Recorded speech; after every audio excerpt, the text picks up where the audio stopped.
This is Power 98.7.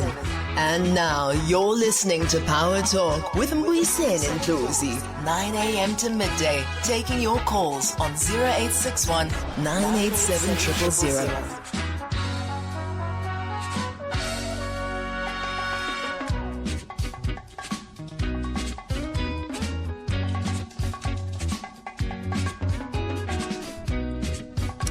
Welcome back, Bantwana Benkosi. It's 10:09. Somebody was asking me because I said it's 1100 hours. It's not 1100 hours. It's 10:09, and there is a report that we're going to look into at this segment of the show. Food for thought, reflections on food insecurity in South Africa, by the Socio-Economic Rights Institute of South Africa, otherwise known as Seri.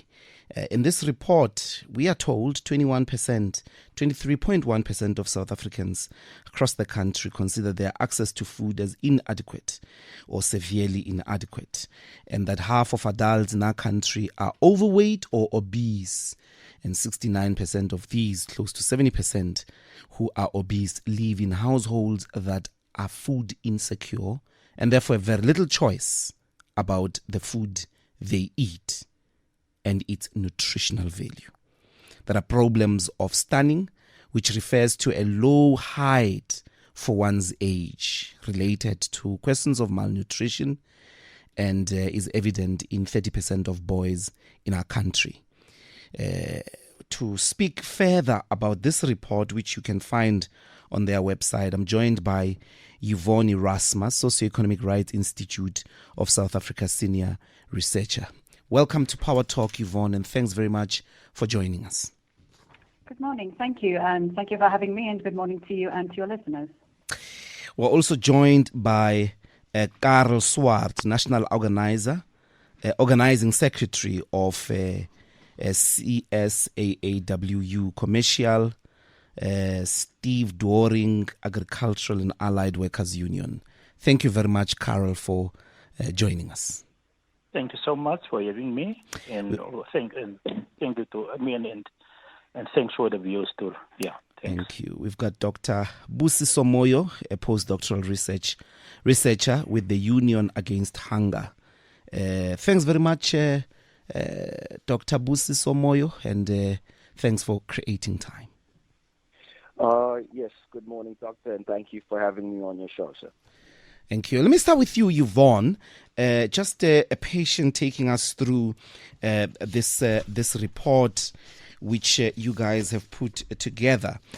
I want to start firstly by the key definitions of food insecurity, particularly in relation to concepts such as hunger and malnutrition. Thank you very much for that question, and you've done an excellent introduction in sketching the context and the framing of this very critical issue that we're talking about. So there is a distinction between hunger, food insecurity, and malnutrition. So food insecurity is really the overarching concept, and the United Nations Food and Agricultural Organization says that 4 elements need to be present for someone to be food secure. So the first of those is availability. So is there food available at a national level? Is there enough food for everyone living in the country? And in that regard, South Africa is doing exceptionally well. We have more than enough food for everyone. We export a lot of our food, yet ironically, we also waste a third of the food that we produce. So the problem is not that we don't have enough food for everyone. So the availability dimension is fulfilled. Then the FAO definition talks about nutrition. We're clearly not doing very well on nutrition, as you also pointed out, in the percentage of children who are stunted. So this is a crisis that's not just affecting us today, but also our future generation. So we're not doing very well on the nutrition dimension. And the third element is an issue of stability. So the FAO says food security will exist if people have access to food over time. So you're not waking up this morning wondering, what is my next meal? You are able to access the food that is available. And it's really in this fourth dimension, the access dimension, where we're not doing well at all. And that's something that that our clients and partner communities, of which CSAAWU and Karel Swart, who you have online, have told us as well, where people are struggling. People are not able to access the food that is available, and that has to do with wages and food prices, for example. But there's this huge mismatch between us having a lot of food available and then having this huge proportion of people who can't access the food. And then we also waste a third, so 10 million tons of food a year that we produce get wasted. So there's this evil triangle in a way, this disjuncture between the food we have available and those who need to access it. And I mean, so just on obesity, what's the breakdown there conceptually? Is that overnutrition, and what is its association with the question of food insecurity? So, food insecurity, so it's referred to as the triple burden of malnutrition. So there's overnutrition, which is obesity, which means we're eating a lot because we're hungry, but we're not eating the right food, and therefore we are putting on weight. There's undernutrition, which means I don't have enough food. And then there's what's called micronutrient deficiency. And what that refers to is, so your micronutrients, I mean, I'm not a nutritionist, but your micronutrients are your vitamin A, vitamin E, and it means that there's a deficiency at that level, and it means that the food that you are eating are not nutritious enough to give your body holistically what it needs. If you've just joined us, this is Power Talk, and we are speaking about food insecurity in relation to the report that was released by the Socio-Economic Rights Institute of South Africa titled Food for Thought, Reflections on Food Insecurity. We've got on air as well Dr. Stephen Devereux, South African Research Chair in Social Protection for Food Security. My apologies for not recognizing you earlier, Doc. He's joining us through Teams. Welcome to Power Talk. Dr. Stephen? We seem still to be having connection issues there. But Yvonne, just the final part of these questions of concepts, so that when we do get into the detail, we are all understanding. What is stunting? Stunting is low height for your age. And the national statistics compiled by the National Department of Health tell us that currently around 30% of boy children under the age of 5 and 25% of girls in the same age bracket are stunted. And that means that you're both not getting enough food and not getting enough of the right food, and therefore you're not growing as you're supposed to, so you are quite short for your age bracket.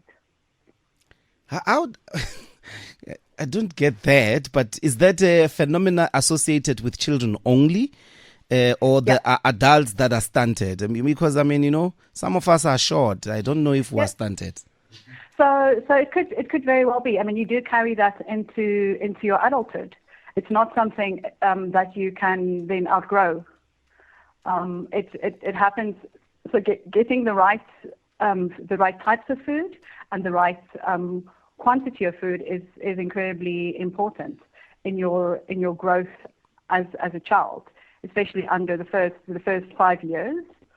So it is very possible you carry that into your adulthood, and it becomes irreversible after time. Stunted. Yeah, Bantwana Benkosi, let's not start calling every short person.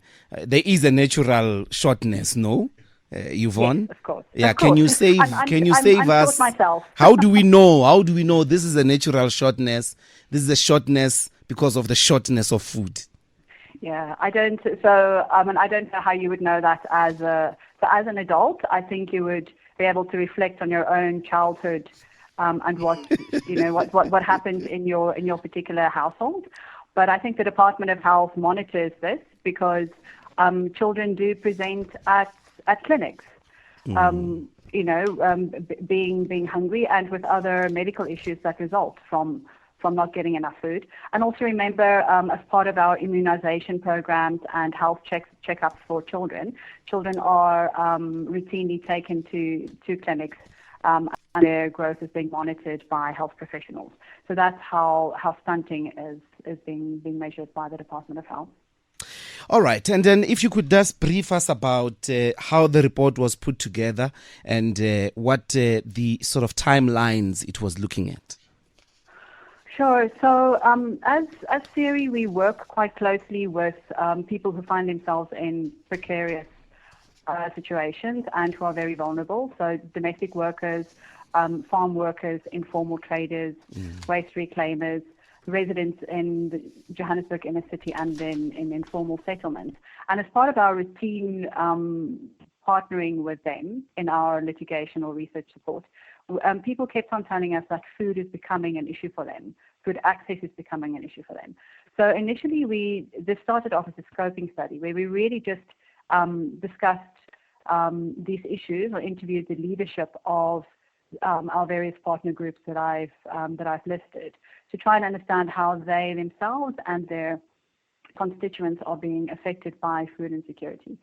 And having understood that, so that already happened at the end of 2022.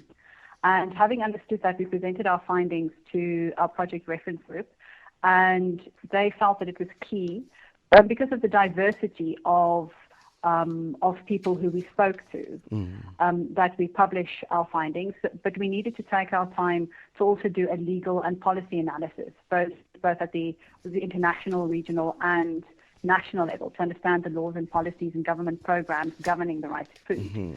And after we did that, we got all of our partners together last year, presented our findings, brainstormed some more, discussed some advocacy going forward and what it is that we wanted to do next. And then we launched the report yesterday. So it's been a long time coming, but we really wanted to take our time, and this work is informed. It's not a top-down approach. It really is bottom-up, informed by what people who are vulnerable and who work with others who are vulnerable are telling us are the key issues that need to be addressed. Dr. Moyo, there is a chapter dealing with sort of the international and domestic legal framework around food insecurity. Please, are you able to take us through that particular framework? What are the legal instruments that are trying to prevent, as it were, and also allocate a sort of regime of rights on the question of food insecurity? So yes, thank you so much, Doctor. I don't think I'm best placed to engage you in terms of, the legal opportunity structure of this question. But I think perhaps in an attempt to engage you, we can talk about the content of the right to food, right? So when you speak about this international legislative framework or international law, ultimately what you're getting at is, what is the content of the right to food? So internationally, how has that been codified, and how does that then find expression domestically?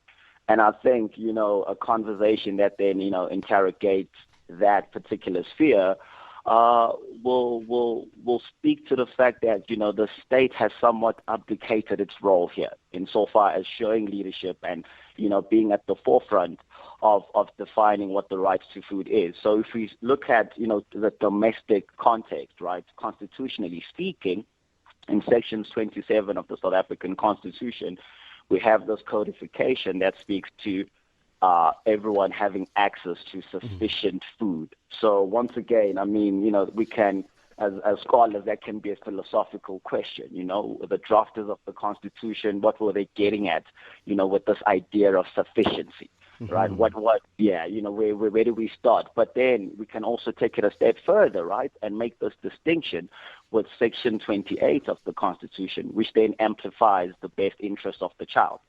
Now, why is this distinction important? It's because Section 27 is subject to progressive realization. So meaning, it's about engaging the state contextually in the context of available resources. But when we now zone in on the interest of the child, best interest of the child, those rights are absolute. And in Section 28, that's when then we find this explicit, right, codification of every child having, a right to basic nutrition. So you see, we've moved from sufficiency, and now we are talking about basic nutrition. But once again, where do we start? Are we talking calories? Nutrition is also attached to other rights, right? So it's a multi-pronged wicked issue that we're dealing with.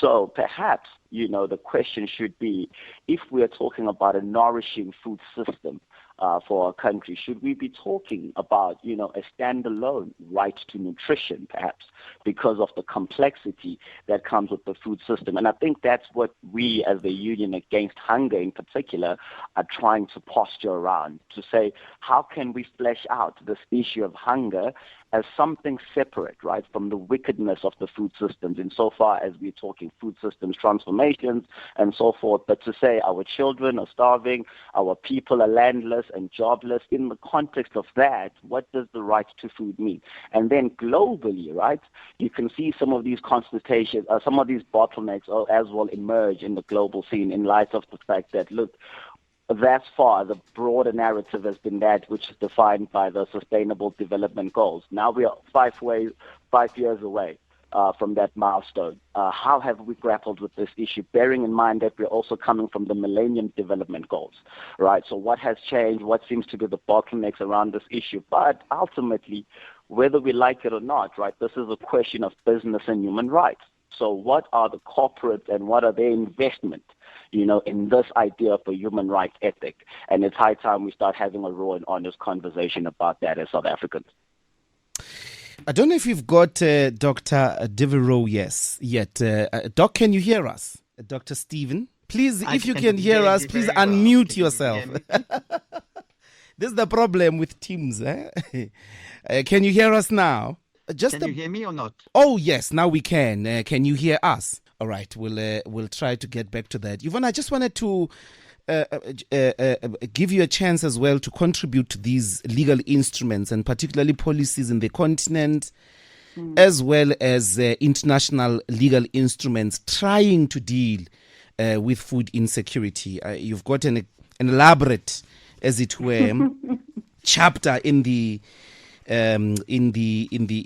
report speaking to the Malobo Declaration, the Res Salam Declaration, the African Union Declaration on Agriculture and Food Security in the continent.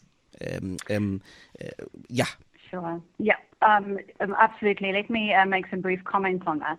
I think what is important an important point is that initially I spoke about the 4 dimensions, so availability, access, utilization or nutrition and stability, yes, and those 4 elements that make up food security. So at an international level, at the level of the UN, so the International Covenant on Economic, Cultural and Social Rights sets out internationally the right to food and acknowledges all of these dimensions as important. And then following from that, there is a general comment 12 on the right to adequate food that flows from this international covenant. And that sets out specifically what national governments need to do at the level of policy and legislation in relation to the right to food.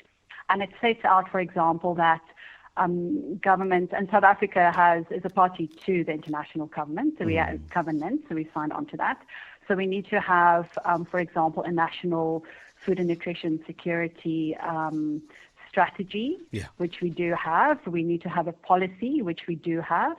And then we need to have a plan, a national food and nutrition security plan that government needs to put together that really sets out how we are going to tackle the scourge of food insecurity, who's responsible for what, how are we going to monitor this over time to make sure that we are actually successful or make some progress in eradicating food insecurity.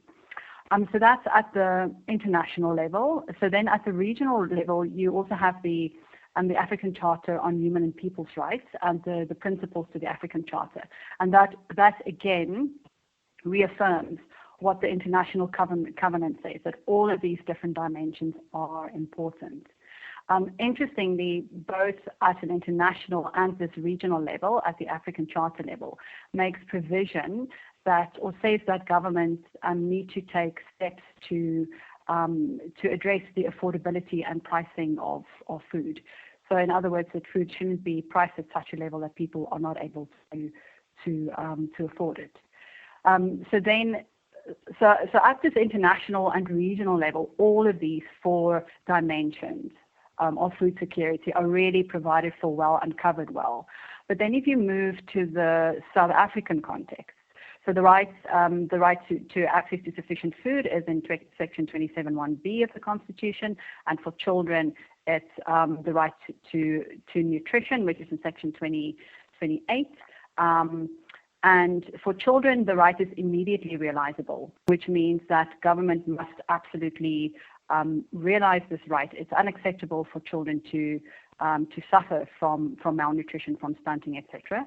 So government has a very clear obligation there. In relation to everyone else, so adults, the Constitution says everyone has the right to access to sufficient food and water. So the right to food and water go together. But that right is subject to what's called in law progressive realization.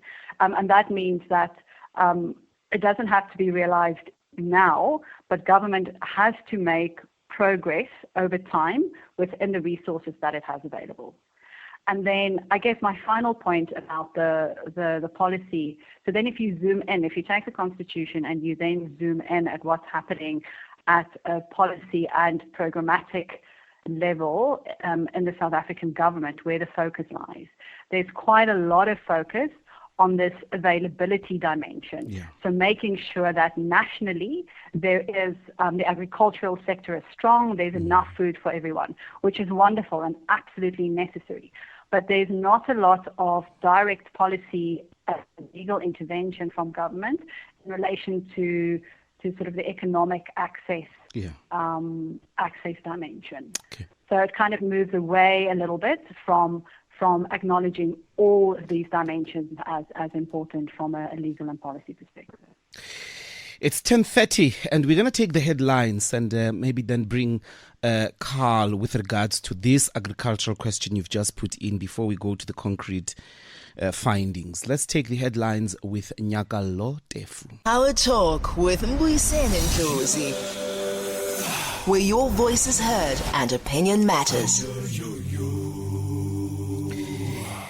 We are in a conversation about the rising problems of food insecurity in our country, at the center of which is a report by the Socio-Economic Rights Institute of South Africa. I think we've got Dr. Devereux now. Doc, are we audible finally? I think so. I had problems before, but I'm connected now. Okay. Do I say your surname properly? Devereux? Devereux. Because there's an X at the end, so I nearly said Devereux. It's a French name in origin. Okay. Karel, before we go to the findings, I thought maybe I could bring you in here following Yvonne's final comments about the agricultural capabilities in South Africa to respond to the food needs of the country. Is that the problem, or the problem is elsewhere? Are we agriculturally unable to produce enough for the South Africa's population? No, I think that they produce enough food. There's enough food, and there's a lot of unutilized land that we can even produce more if there is a shortage.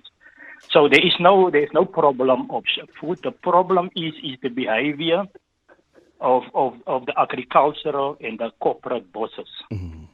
They don't see or take farm workers as secondary citizens. Farm workers must always be happy with the leftovers. It is how they don't regard, because when they are poor, they are They are vulnerable. And sometimes they can't read. Sometimes they can't write. All these factors play a role how the agriculture sector are treating farm workers. So that is their behavior. They even in the past, when you talk about 20 years ago, they have shared with farm workers, was this corporate and corporate business, and everything is now about business. Everything is about exports, and they are only produced for the market.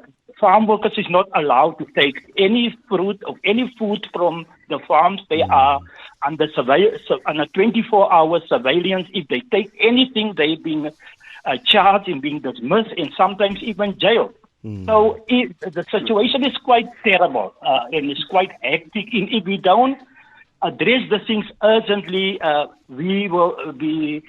We have the situation that that will in the situation already impact on the behavior of how people behave. Children on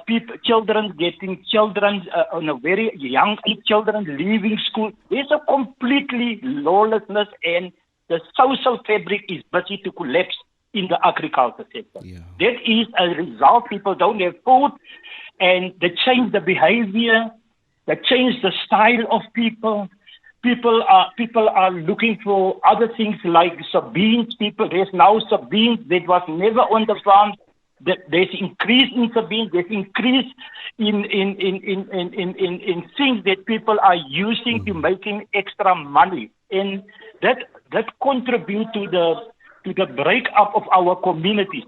So the things of proper food or food insecurity basically have led to a situation where people feel that they don't see a future for themselves, they don't have hope for themselves.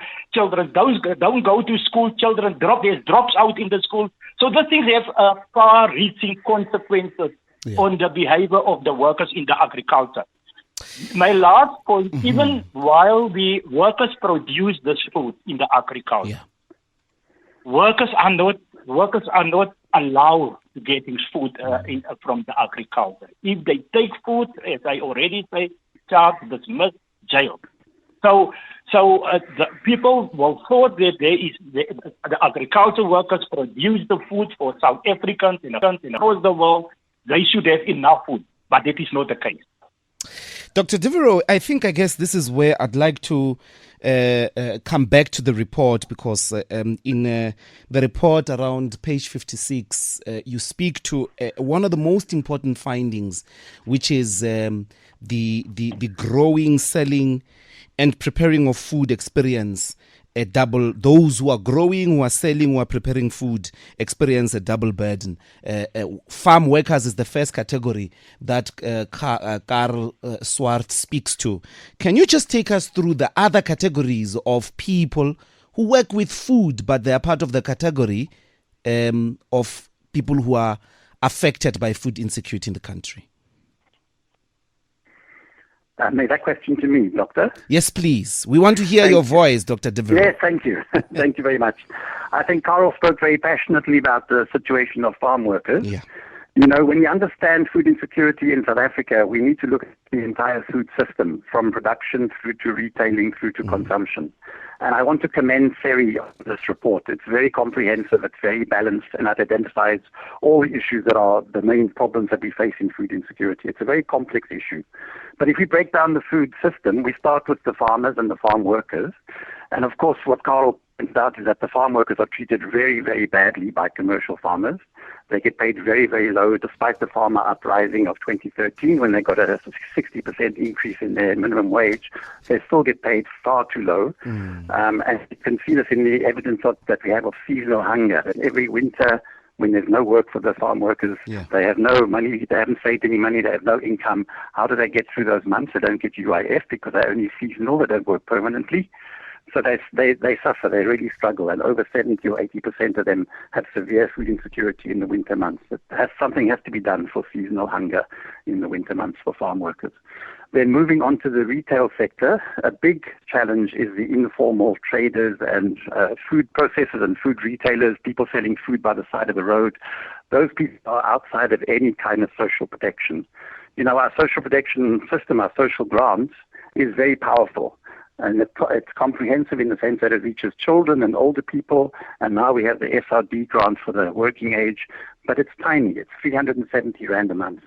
What can you do with that money? So we need to make sure that people who are adults but cannot find formal employment have access to enough income. I think for me, the report draws attention to the two key problems that we face. Food prices are too high and incomes are too low. So we have to narrow the gap between the affordability of food and people's ability to purchase. So in the informal trading sector, the food processors and retailers, we need to make sure that they get access to social security and that their incomes are supported. That's the second. The third, of course, is the corporates and the way that food is overpriced. At the Union Against Hunger, we have a petition on our website. You can check it out, which is saying that ShopRite and other supermarkets must lower their food prices to make them affordable for poor people. The food system is geared towards maximizing profits, and that only maximizes hunger. We must find ways to bring food prices down so that the poor can afford to eat. And then finally, at the consumption end, obesity and overweight is mentioned as a serious problem in the report. It's highlighted, actually, and it is true. But it's not that rich people are overeating. It's that poor people cannot afford nutritious food. It's about the nutritious quality of diet. And I heard just in the break there a petition by HEALA, the Healthy Living Alliance, saying we need to have front-of-package labeling so that people are aware this food is unhealthy for you. You shouldn't buy it. There's too much fat. There's too much sugar. There's too much salt. Try to avoid those unhealthy foods. So we need to give more information to people so they can make healthy food choices. But, of course, that also requires income so that they can afford to buy the healthy food. And for that, we need social grants to be increased so that people have enough money, and food prices should come down so that they can afford to buy the healthy food that they need. Dr. Moyo, I see that part of those categories, as Dr. Stephen says, is domestic workers and what you guys call reclaimers.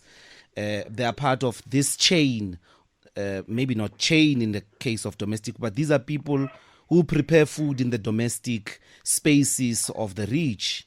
They too fall in the category of those who don't have access to food, including reclaimers. Just address us about that part of the report.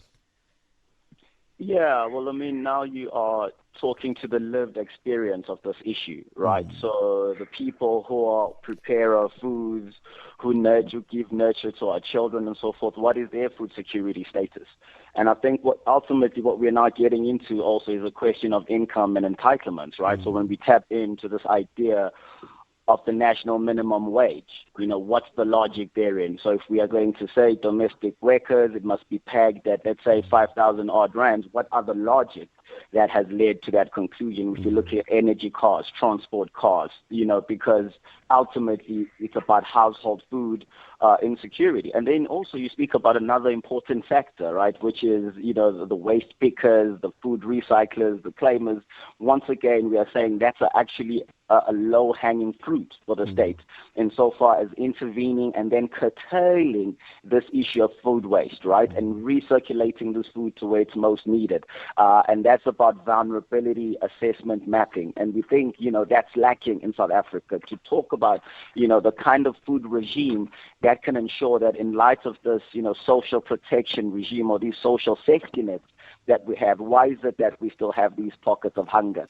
So part of that, is to then, applaud the work that the likes of Seri have done, in foregrounding that lived experience, because ultimately it's about bringing those stories to the fore and making sure that, us as South Africans draw closer to this issue of hunger.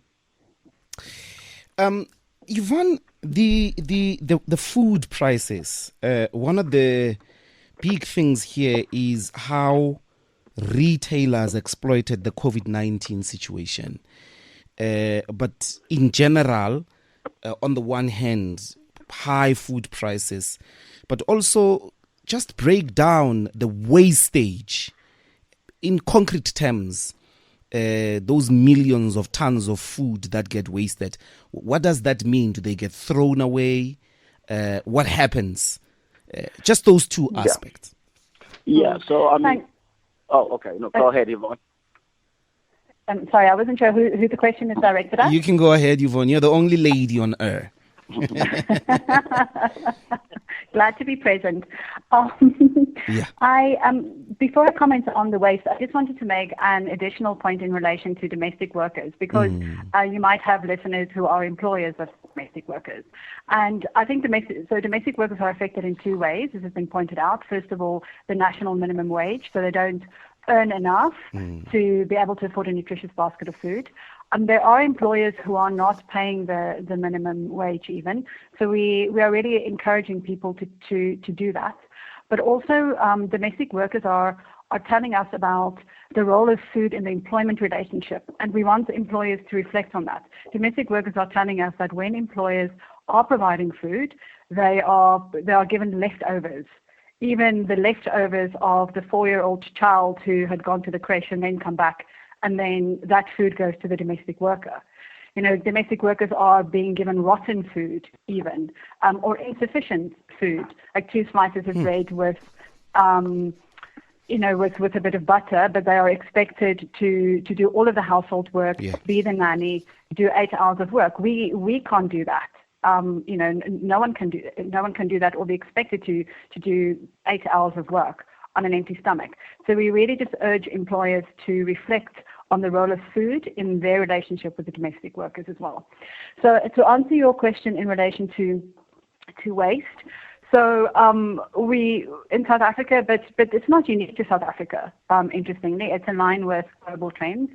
And it also points to the fact that the way in which we produce food is actually unsustainable, because we waste a third of the food that we produce, and of that third, 2/3 is what's called losses, and 1/3 is what's called waste.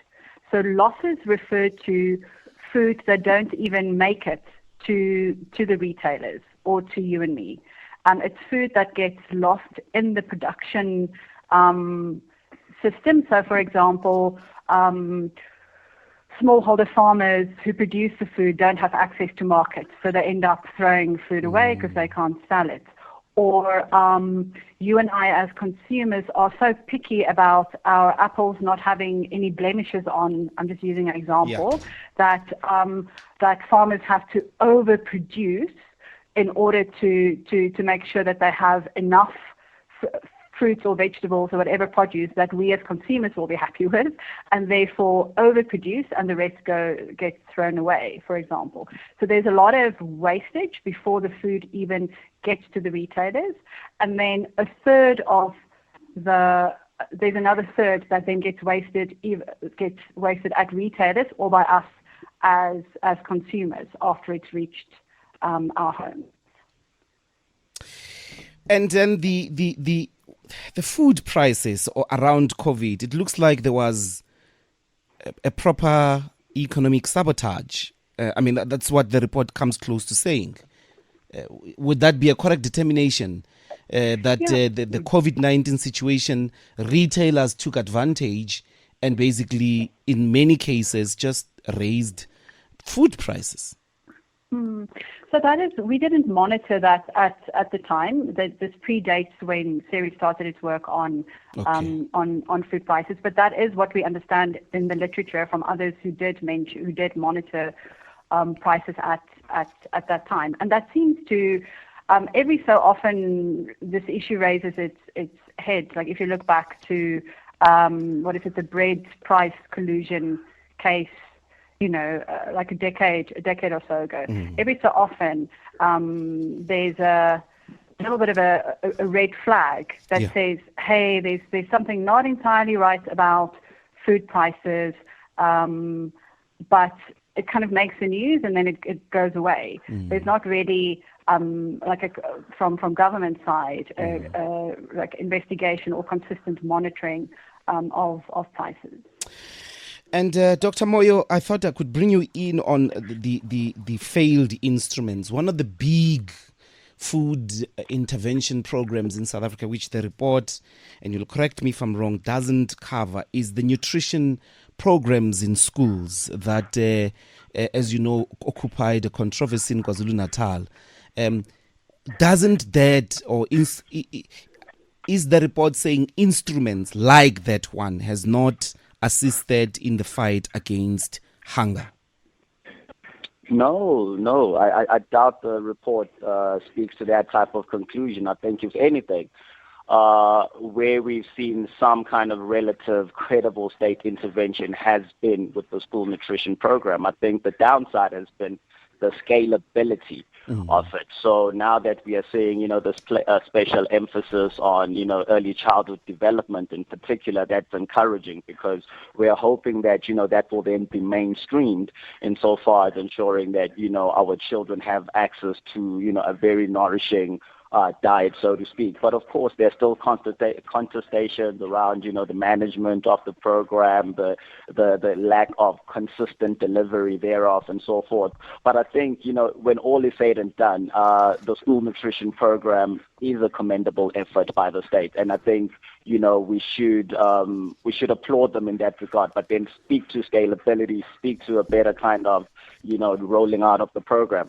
But then you see, going beyond all of this, once again, it's about the statecraft at play, right? Because going back to that distinction we made, if our children, once again, are not having access to a nutritious, nourishing diet on weekends, during the school holidays, once again, I'm talking about early childhood development. So in the context of that, what is the state doing to ensure that, it gives impetus to this idea of these children's rights in particular being absolute? So that's what we are getting at, and we want to agitate around that, because more importantly, right, when you go back to those dimensions of the right to food, or rather food security, the report speaks to availability, access, utilization, and stability. But, in terms of international best practice and where we find ourselves in terms of these dimensions, there's an additional two now that have been added on top of that, which speak to sustainability and agency. So what we're currently seeing in the South African food system is that it's unsustainable, because once again, it's defined by inequality context. But in addition to that, what kind of agency do people have in this food system if we know very well that they're landless and once again that they're jobless? So how then are they interacting and interfacing, with this idea of a nourishing food system? So what are the poor eating in context to the rich? What is food inequality looking like in South Africa? And I think time and time again, we keep shying away from that conversation. Dr. Devereux, what is to be done? Regulation of food prices, access to subsistence farming land, regulation with regards to these vulnerable groups like domestic workers, restaurant workers, and workers like Karel is speaking to, which are farm workers. What is the way forward to respond effectively to the question of food hunger in South Africa? There is no single answer. It requires an intervention by the state which is focused on ending hunger. We have Ministry of Agriculture, we have Ministry of Rural Development and Land, we have Ministry of Social Development, Health, Education, all these ministries, but not one ministry is focused on the issue of ending hunger, which is a crisis in South Africa, I want to say almost a pandemic, with 30% of boys stunted, as the report points out. And this has even increased since 1994 when it was about 25%. So the problem is getting worse. What should be done? The first thing that we at the Union Against Hunger are saying is that the government should appoint a Minister of Food and a Ministry of Food, which is focused on ending hunger. When we had the load shedding crisis a few years ago, the president appointed a Minister of Electricity, and now we have very little load shedding. It's almost like the problem has been solved because one person came in and understood about engineering and has found a way to solve the load shedding problem. Why can't we have a Minister of Food that will just focus on ending hunger in South Africa? So that's the one thing. Also on our website, you'll find the Union Against Hunger has got 10 demands. It's about realizing the right to food for everyone, establishing the Ministry of Food, maybe wealth taxes to reduce a huge inequality between rich and poor. We're world champions at rugby, but we're also world champions at inequality. We have the highest inequality in the world. So there's a lot of capacity to redistribute from rich to poor hunger within our resources. And then in terms of nutrition, it's very important that we aim to halve child stunting by 2030. That's the Sustainable Development Goal. We're not on track. And to do that, we need to increase the child support grant so that it reaches the food poverty line at least, so that the grant can buy a nutritious diet for the child. At the moment, it can only buy 2/3 of a nutritious diet. And we need to extend early childhood development and school nutrition to all children. And finally, of course, this area of the food system, bring food prices down, ensure access to land for small-scale farming and for farm workers, address seasonal hunger, and halve food waste, which is a huge waste. With the food that's wasted, we could feed the nation. Okay. Karel, your parting word? Yeah, I just want to wish in my lifetime that we can deal with food insecurity for once and for all. And I agree with the previous speaker. I think from our side, we must explore all options, even legal options. We must explore. We must organize our entire constituency behind. We must also and also take the government on in the corporate system on both ways. So that is what we say.